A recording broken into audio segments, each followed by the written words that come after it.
আসসালামু আলাইকুম। এটেন বাংলা সংবাদে সবাইকে স্বাগত জানাচ্ছি অনামিকা হাসান পুনম।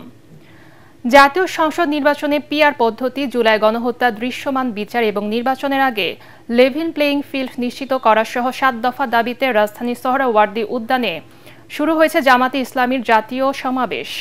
দুপুর ২টায় কোরআন তেলাওয়াতের মধ্য দিয়ে আনুষ্ঠানিকভাবে সমাবেশ শুরু হয়। এর আগে সকাল ৯টা ৪০ সাংস্কৃতিক অনুষ্ঠানের মধ্য দিয়ে জাতীয় সমাবেশের প্রথম পর্ব শুরু হয়। সমাবেশের মঞ্চে জামাতের কেন্দ্রীয় নেতৃবৃন্দ ছাড়াও উপস্থিত রয়েছেন বিভিন্ন ইসলামী দলের নেতারা। জামাতের জাতীয় সমাবেশকে কেন্দ্র করে ঢল নেমেছে মানুষের। সমাবেশ শুরুর অনেক আগে দলটির নেতাকর্মী ও সমর্থকদের উপস্থিতিতে প্রায় কানায় কানায় পরিপূর্ণ হয়ে যায় সোহরাওয়ার্দী উদ্যান সহ আশপাশের এলাকা।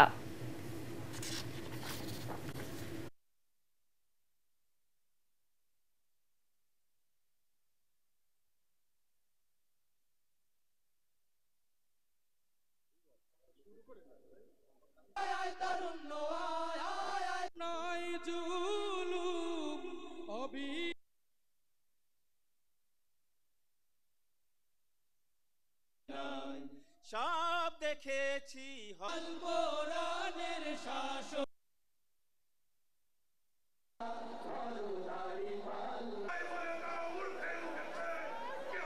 শিহরণ সাহিত্য সাংস্কৃতিক নিশ্চিত এই ময়দানের বাইরেও ব্যাপক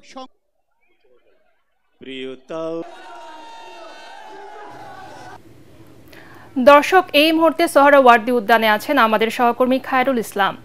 আমরা সরাসরি চলে যাচ্ছি তার কাছে। খায়রুল, সমাবেশে কি বলছেন জামাতের নেতারা? অন্য দলের রাজনৈতিক নেতারাও কি অংশ নিয়েছেন এই সমাবেশে? আমাদেরকে বিস্তারিত জানান।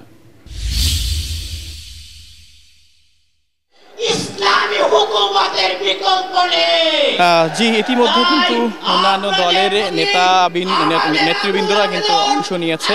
তারা একে একে সবাই তাদের বক্তব্য পেশ করছেন।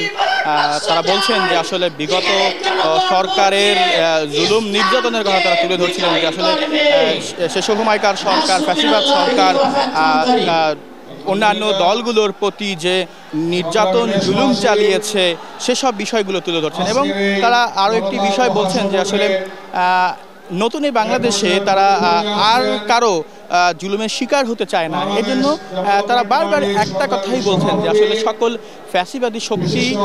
ফ্যাসিবাদী বিরোধী শক্তিকে ঐক্যবদ্ধ করে সুন্দর একটি বাংলাদেশ তারা গড়তে চান। এর জন্য তারা বারবার বলছেন যে আসলে পিআর পদ্ধতি নির্বাচন এবং পিআর পদ্ধতি নির্বাচন ছাড়া এটা সম্ভব নয়, সেটিও কিন্তু তারা তাদের বক্তব্যে তুলে ধরছেন। এছাড়াও কিন্তু জুলাই গণঅভ্যুত্থানে অংশ নেওয়া যোদ্ধারা, আহত যোদ্ধারা এবং শহীদ পরিবারের সদস্যরাও কিন্তু অংশ নিয়েছেন।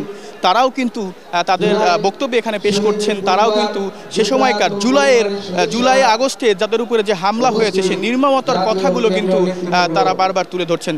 এবং তারা একটা জিনিসই বলছে যে আগামীর বাংলাদেশে সকলকে জোটবদ্ধ হয়ে সুন্দর একটি বাংলাদেশ গড়বে, এই প্রত্যাশাই কিন্তু আসলে তারা করছেন। এই ছিল আমার কাছ থেকে সর্বশেষ খবর।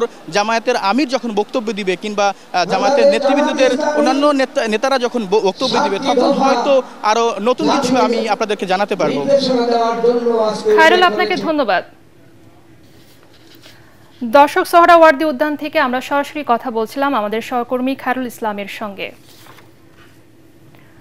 ষড়যন্ত্রকারীরা আবারও ক্ষমতা ফিরে পেতে সংগঠিত হচ্ছে। অন্তর্বর্তী সরকার রাজনৈতিক দলগুলোর সাথে আলোচনা করে দ্রুত জাতীয় নির্বাচনের পথে হাঁটার আহ্বান জানিয়েছেন বিএনপি মহাসচিব মির্জা ফখরুল ইসলাম আলমগীর।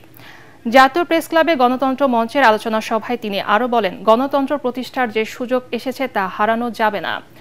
দেশকে আবারও কোনো ফ্যাসিবাদেও হাতে ছেড়ে দেওয়া যাবে না। এই বিষয়ে রাজনৈতিক দলসহ সবাইকে একমত হওয়ার আহ্বান জানান বিএনপি মহাসচিব। বিএনপি বিপ্লব করে ক্ষমতায় যেতে চায় না জানিয়ে মির্জা ফখরুল বলেন, জনগণ সমর্থন নিয়ে রাষ্ট্র পরিচালনার দায়িত্ব নিতে চায়। গণতন্ত্র মঞ্চের শীর্ষ নেতারা বলেন, যে কোনো মূল্যে ফ্যাসিবাদ বিরোধী ঐক্য ধরে রাখতে হবে। হঠাৎ লক্ষ্য করে দেখছি যে মবক্রেসি, হত্যা, ছিনতাই, গুম ভয়ানকভাবে বেড়ে যাচ্ছে। এই বিষয়গুলো নিঃসন্দেহে সচেতন নাগরিক এবং রাজনৈতিক কর্মী হিসাবে আমাদেরকে অত্যন্ত উদ্বিগ্ন করে তুলছে। আমরা বিপ্লব করে ক্ষমতায় যাওয়ার মতো আমাদের কোনো সামর্থ্য নেই এবং সেই ইচ্ছাও নেই। আমরা জনগণকে সঙ্গে নিয়ে নির্বাচনের মধ্য দিয়েই আমরা রাষ্ট্র পরিচালনার দায়িত্ব নিয়ে আমরা একটা কল্যাণমূলক রাষ্ট্র, গণতান্ত্রিক রাষ্ট্র, আমরা সকলের কাছে গ্রহণযোগ্য এই ধরনের একটা রাষ্ট্র আমরা নির্মাণ করতে চাই। কারণ সরকারকে আহ্বান করবো অযথা বিলম্ব সৃষ্টি না করে সমস্যাগুলোকে চিহ্নিত করে রাজনৈতিক দলগুলোর সঙ্গে কথা বলুন, কথা বলে সেই সমস্যা শেষ করে নির্বাচনের দিকে এগিয়ে যান, সেটাই বোধহয় একমাত্র পথ। রাজনৈতিক দলগুলোর সংখ্যানুপাতিক হারে নির্বাচন পদ্ধতি বোঝাপড়া নিয়ে মৌলিক সংস্কার আটকে থাকবে না বলে মন্তব্য করেছেন জাতীয় নাগরিক পার্টির আহ্বায়ক নাহিদ ইসলাম। কক্সবাজারে জুলাই পদযাত্রা উপলক্ষে আয়োজিত সমাবেশে এই মন্তব্য করেন তিনি। এর আগে সকালে দেশ গড়তে জুলাই পদযাত্রা কর্মসূচির অংশ হিসেবে কক্সবাজার থেকে শুরু হয়েছে 5 জেলায় পদযাত্রা। এতে অংশ নিয়েছেন জাতীয় নাগরিক পার্টির আহ্বায়ক নাহিদ ইসলাম, দক্ষিণাঞ্চলের মুখ্য সংগঠক হাসনাত আবদুল্লাহ ও উত্তরাঞ্চলের মুখ্য সংগঠক সার্জিস আলম সহ অন্যান্য কেন্দ্রীয় নেতারা। পদযাত্রাটি বাস টার্মিনাল থেকে শুরু হয়ে বিভিন্ন সড়ক ঘুরে পাবলিক লাইব্রেরির শহীদ দৌলত ময়দানে গিয়ে শেষ হয়। পরে সেখানে আয়োজিত জনসভায় বক্তব্য রাখেন এনসিপি নেতারা। পদযাত্রার অংশ হিসেবে শুক্রবার রাতে কক্সবাজার পৌঁছান দলটির কেন্দ্রীয় নেতারা। গোপালগঞ্জে নিহতদের পরিবাররা মরদেহ ময়নাতদন্ত ছাড়াই নিয়ে গেছেন।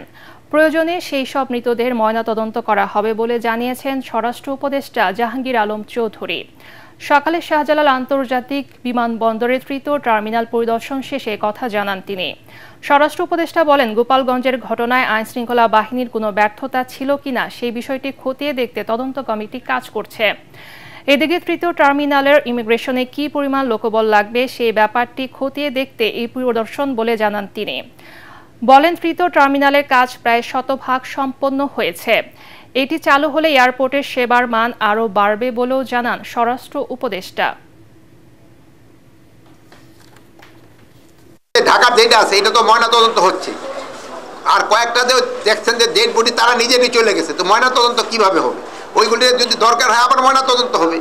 ডেড বডি তো ইচ্ছের থেকে যদি প্রয়োজন হলে উত্তোলন করে তো ময়নাতদন্ত করা হবে। এটা ব্যাপারে একটা কমিটি গ্রহণ করা হয়েছে, এই কমিটিতেই নির্ধারণ করবে এটা কার দায়। পরবর্তী সংবাদ দেখার আমন্ত্রণ জানিয়ে এখনকার মতো শেষ করছি। এটিএন বাংলার সংবাদ ইউটিউবে দেখতে ব্রাউজ করুন youtube/ATN বাংলা নিউজ। ধন্যবাদ সবাইকে।